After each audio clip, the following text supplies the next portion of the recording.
हाँ जी। तो कैसे हैं आप सब?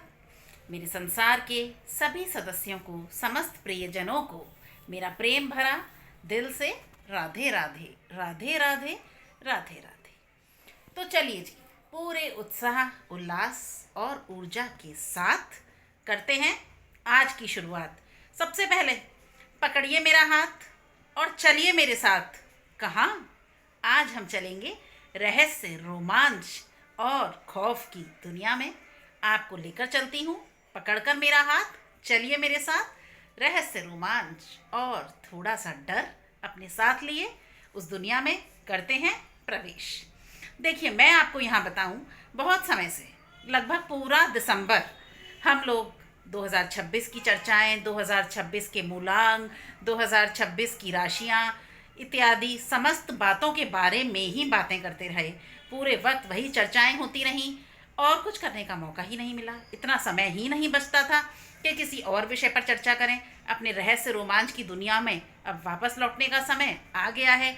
तब तो देखिए, हमारे पास इतना समय ही नहीं बच रहा था कि हम अपने रहस्य रोमांच से जुड़े किस्से, वो घटनाएं, वो बातें मैं आपके समक्ष रखूं, आपके साथ साझा करूं।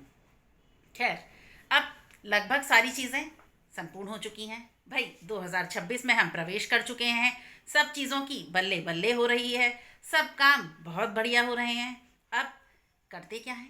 कुछ भी नहीं, बस मेरे साथ चलना है उस रहस्य से भरी दुनिया में। अब देखिए, समय ना गवाते हुए मैं आप लोगों को बताऊं। देखिए, अब थोड़ी बहुत बातचीत करना तो आपस में बनता है। इतने दिन बाद खुलकर बात करने का समय मिल पा रहा है।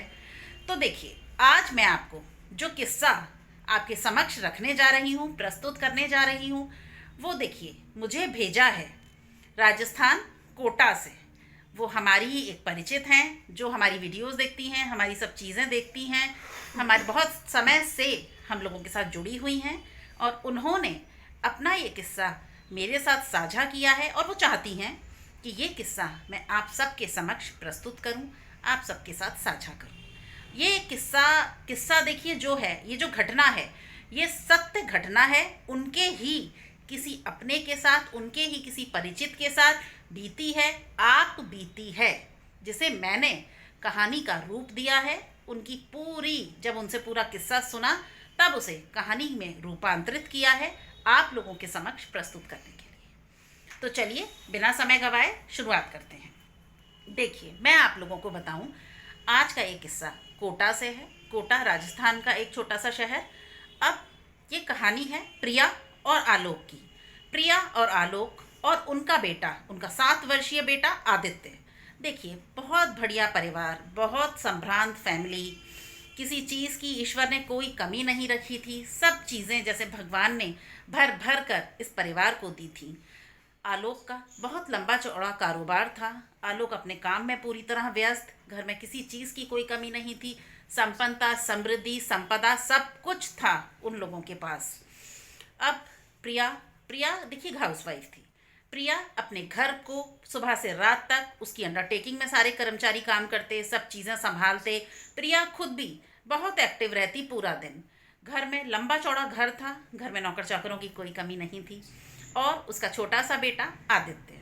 आदित्य अब देखिए 7 वर्ष का हो चुका था। अब आदित्य काफ़ी समझदार हो चुका था, लेकिन प्रिया को यहाँ सब कुछ होते हुए भी प्रिया को एक चीज़ थी जो उसे कहीं ना कहीं अंदर ही अंदर कचोट रही थी, अंदर ही अंदर उसे परेशान कर रही थी।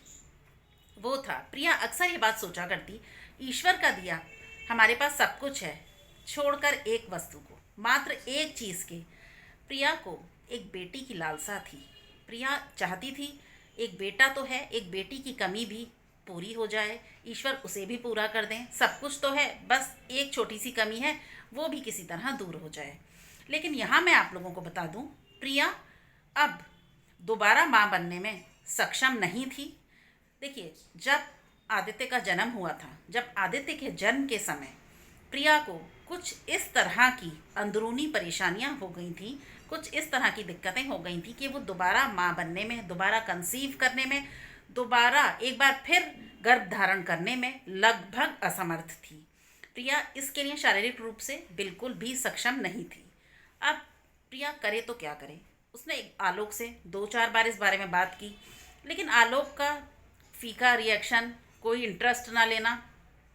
अब जब प्रिया के मन में ये बात बुरी तरह घर कर गई, बैठ गई, अब प्रिया चाहती थी किसी भी कीमत पर उसे एक बेटी चाहिए ही चाहिए। किसी भी तरह उसे एक बच्ची की लालसा बढ़े जा रही थी उसके मन में। अब उसने पुनः आलोक से एक रात बैठे वो दोनों, उसने फिर से इस बारे में चर्चा की, गंभीरता से सारी बात आलोक को समझाई। तब उसने रास्ता सुझाया। आलोक ने इस बार देखिए उसकी बात पर ध्यान दिया, गौर किया। जब आलोक को लगने लगा कि ये प्रिया की जिद बन चुकी है। अब प्रिया से आलोक ने पूछा कैसे संभव होगा ये।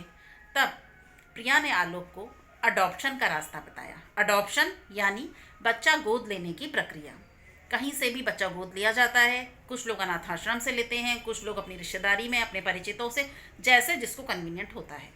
अब अडॉप्शन के बारे में प्रिया ने आलोक को बताया। आलोक पहले तो आसानी से इस चीज़ के लिए तैयार नहीं हुआ, लेकिन प्रिया की जिद, उसको झुकना पड़ा।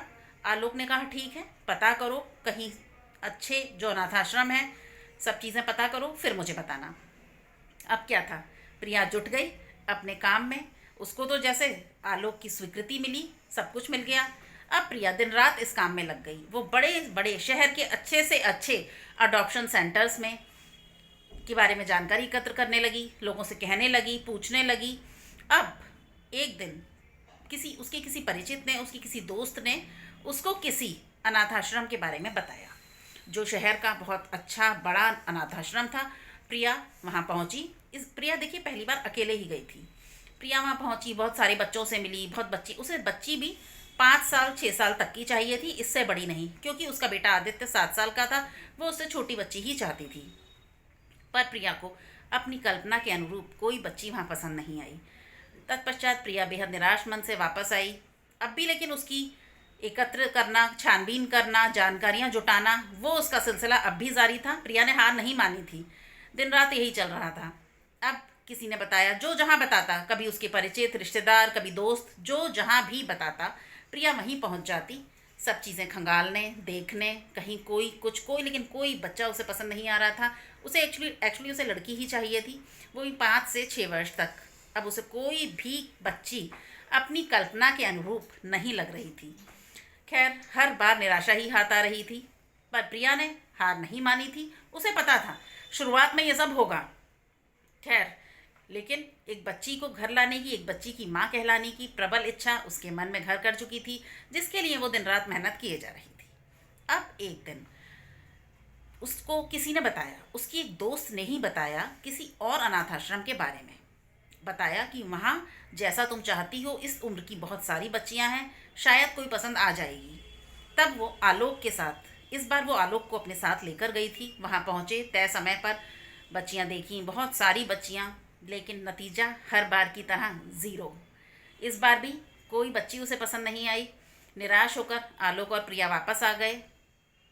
अब अगले ही दिन उसकी एक अलग दोस्त ने उसको बताया कि एक छोटा सा अनाथ आश्रम है, शहर के बाहर है, बहुत नामी नहीं है, बहुत उसका नाम भी नहीं है, बहुत प्रसिद्ध भी नहीं है, लेकिन सुना है वहाँ बच्चे बहुत दूर दूर से आते हैं और बहुत बहुत सिंपल सा एक अनाथ आश्रम है, एक बार जाकर देख लो। प्रिया अकेले ही अपनी उस दोस्त को लेकर वहाँ पहुँची। अब उस अनाथ आश्रम में देखिए बहुत सारे बच्चे थे। इस बार भी वही हुआ, कोई बच्चा कुछ नहीं। प्रिया फिर निराश होकर उठकर खड़ी हुई ही थी। वो इधर उधर देख रही थी। अचानक से प्रिया की नज़र बाहर गार्डन की तरफ गई। गार्डन में उसकी नज़र एक छोटी बच्ची पर गई। उम्र लगभग उतनी 5 से 6 वर्ष के बीच, जितनी प्रिया चाहती थी।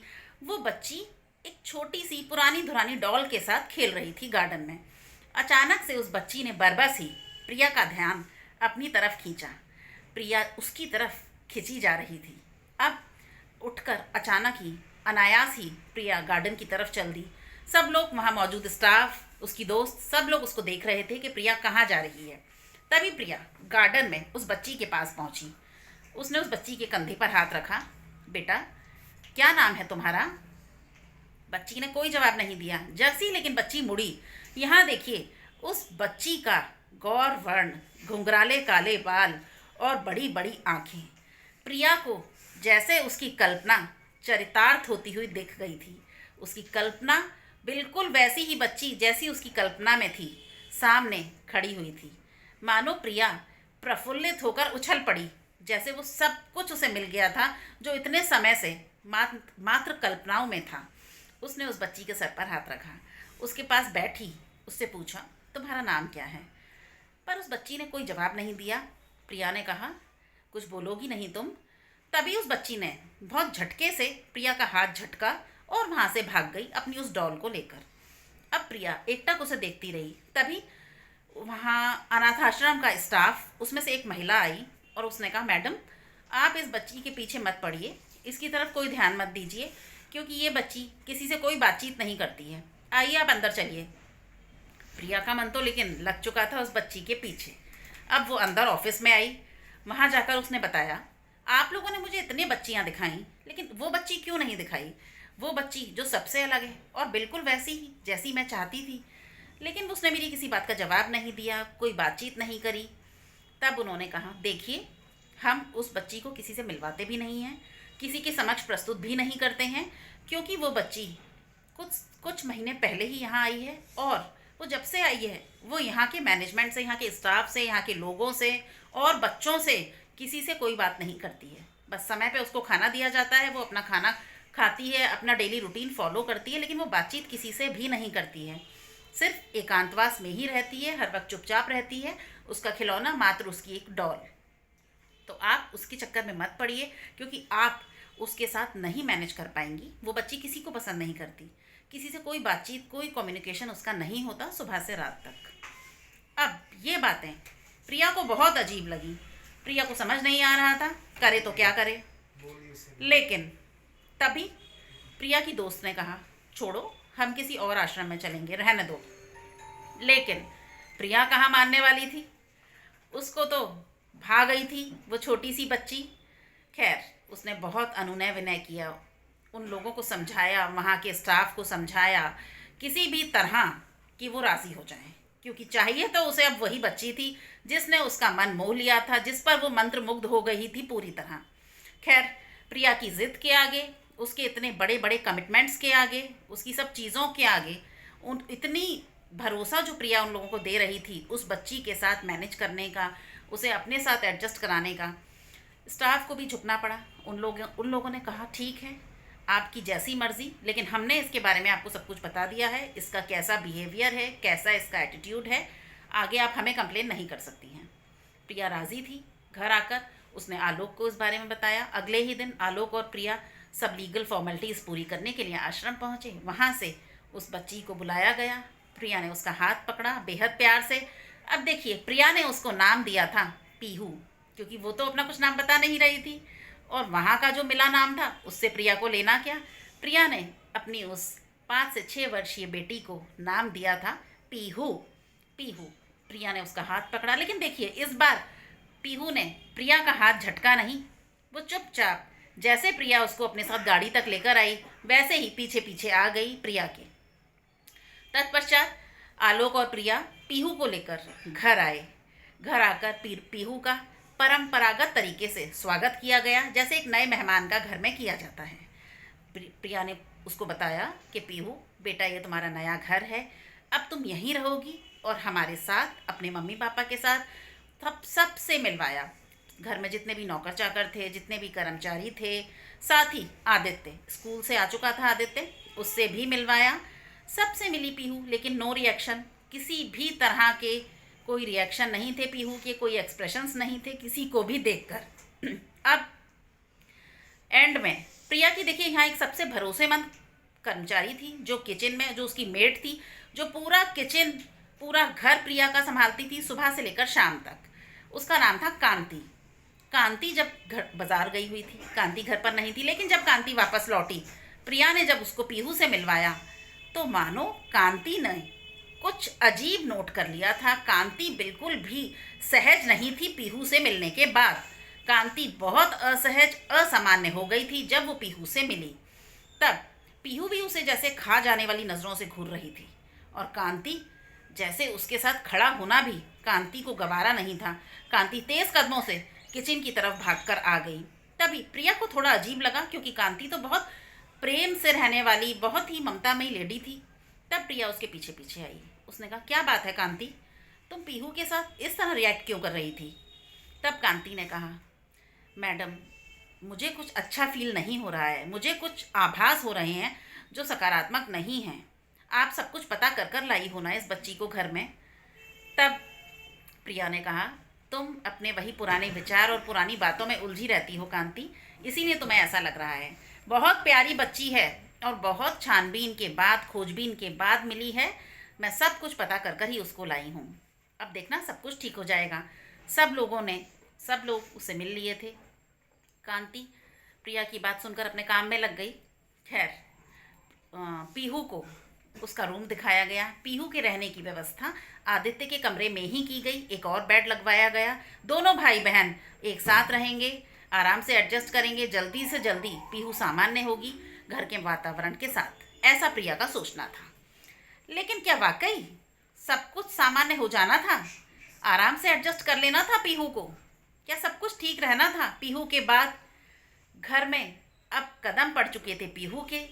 अब सब चीज़ें वैसे ही रहेंगी जैसे प्रिया सोच रही है, जैसे प्रिया कांति को समझा रही थी। सब ठीक चलने वाला था पीहू के आने के बाद।